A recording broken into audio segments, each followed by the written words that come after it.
kabarnya? Masih semangat sukacita kan? Walaupun kita masih beribadah dari rumah aja, tetap selalu jaga kesehatan ya. Sekarang kita mau bahas apa nih Kak Fudi? Kita mau membahas tentang tema kita, tema-tema yang sudah lalu-lalu ya. Selama bulan Juni ini kan kita ada membahas tentang 7 roh Allah, terus apalagi ya Niken ya? Karunia dong. Kanevi? Boroh. Ya, selama bulan kemarin kita bahas tentang tema-tema itu, dan sekarang kita mau mengaplikasikan dalam kehidupan kita sehari-hari tentang buah roh, tentang karunia roh, dan tentang 7 roh Allah itu. Bagaimana ya perannya dalam gereja dan dalam jemaat. Oke, sebelum masuk ke itu semua, kita dengar kesaksian dari para kaum wanita. Let's go!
GKMI teman-teman sekalian, peranan Roh Kudus yang paling gampang dan diingat ialah dinamik, atau seperti kata dinamit itu kan meledak, ini dinamis. Roh Kudus itu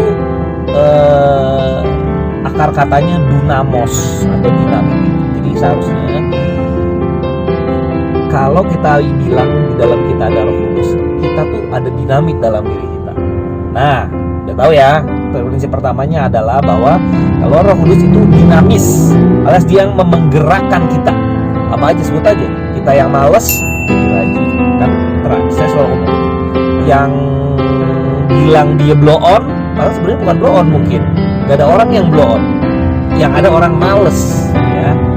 Jadi terus orang yang putus asa jadi dinamis, jadi dia bangkit, artinya dia seperti kayak ada dinamit, dari nggak ada apa-apa, batu yang besar, gedung yang besar ditaruh dinamit, itu gedung segede 20-30 lantai, 1 detik cepret habis.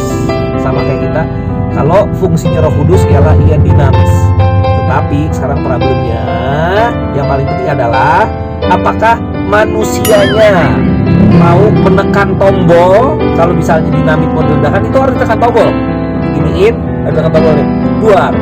Dinamitnya sudah ada, sekarang manusianya, sekarang efek manusianya itu yang penting, itu loh. Nah,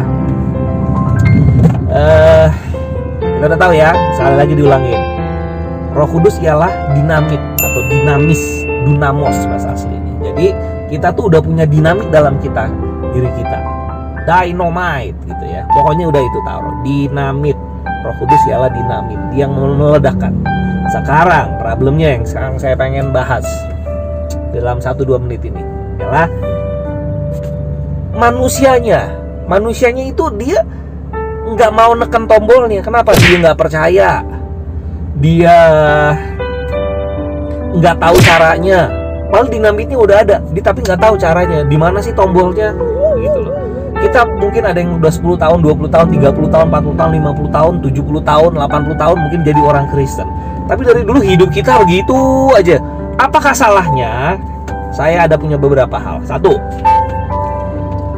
kita nggak pernah mempergunakan dinamit itu.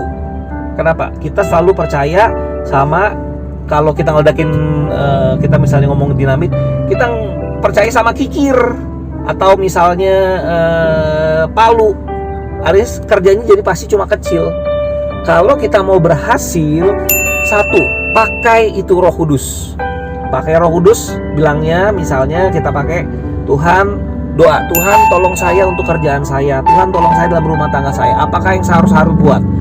Doa terus itu, doa terus itu, doa terus itu. Banyak sekali saya ngedengar kesaksian, dia tuh dari nggak punya apa-apa, di tangannya cuma hanya ada 100.000 rupiah. Dia berdoa sama Tuhan berkali-kali, Tuhan bilang sama dia, dari 100.000 rupiah itu lo pakai apa tuh nggak? Beliin kantong plastik. 100.000 beliin kantong plastik, bagiin. Satu hari untung 5.000, hari kedua 15.000. Akhirnya nih orang punya pabrik kantong plastik, Dunamos. Saya nggak tahu masalah kita apa-apa, keadaan kita saya tahu lah ya kira-kira bagaimana, tetapi yang pasti keadaan precise-nya Anda yang tahu. Oleh sebab itu, saran saya nggak ngeguruin, cuma saya memang duluan belajar aja. Kita pakai Roh Kudus yang dinamis itu, yang bisa meledakkan itu, kita pakai. Kita berdoa sama Tuhan karena Dia mendengar, Dia Allah yang hidup. Tuhan, Roh Kudus yang hidup, tolong saya supaya saya jadi dinamit. Hidup saya dari dulu begitu aja, kok saya nggak ada ledakan-ledakan yang seperti orang lain. Tuhan, tolong, apakah yang saya harus lakukan? Yang kedua, setelah kita tahu, kita lakukan.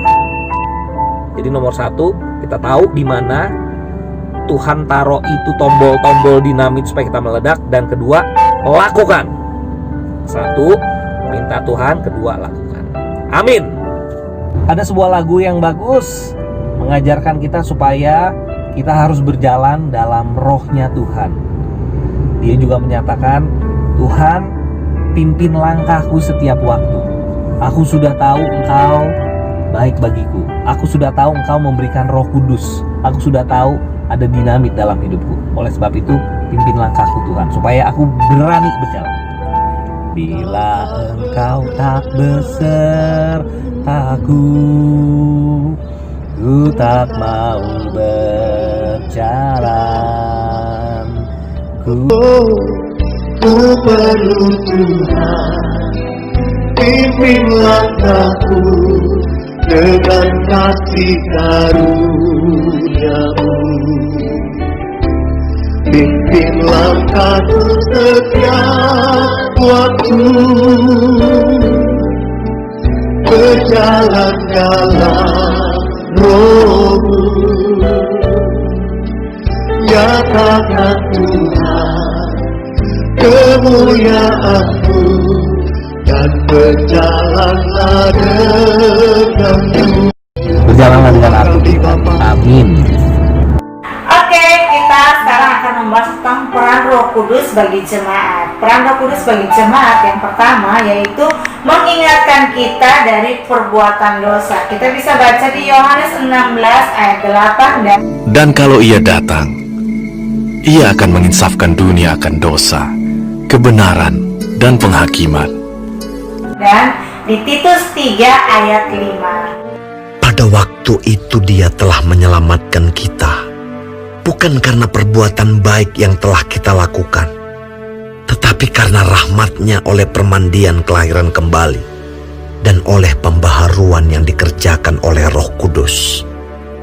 Dan yang kedua, Roh Kudus itu menjadi penolong. Kita bisa baca di Yohanes 14 ayat 16.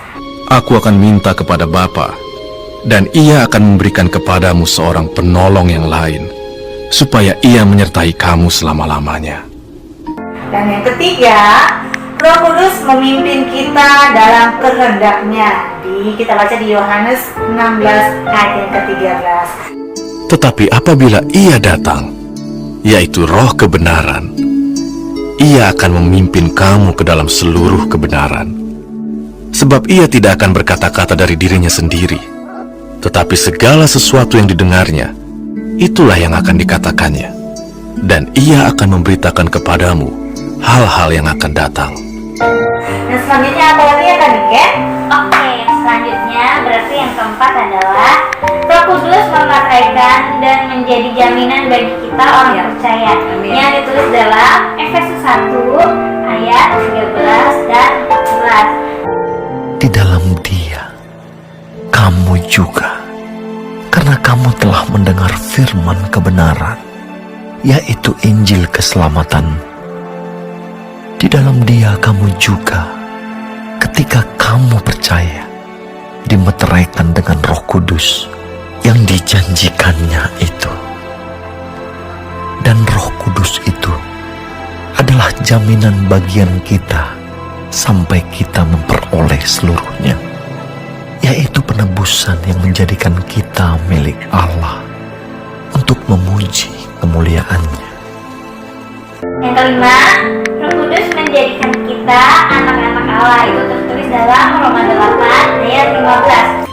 Sebab kamu tidak menerima roh perbudakan yang membuat kamu menjadi takut lagi, tetapi kamu telah menerima roh yang menjadikan kamu anak Allah. Oleh roh itu kita berseru, Ya Abba, Ya Bapa.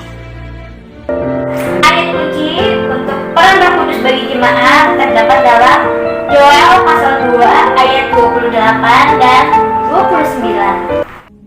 Kemudian daripada itu akan terjadi bahwa aku akan mencurahkan rohku ke atas semua manusia. Maka anak-anakmu laki-laki dan perempuan akan bernubuat. Orang-orangmu yang tua akan mendapat mimpi. Teruna-terunamu akan mendapat penglihatan-penglihatan.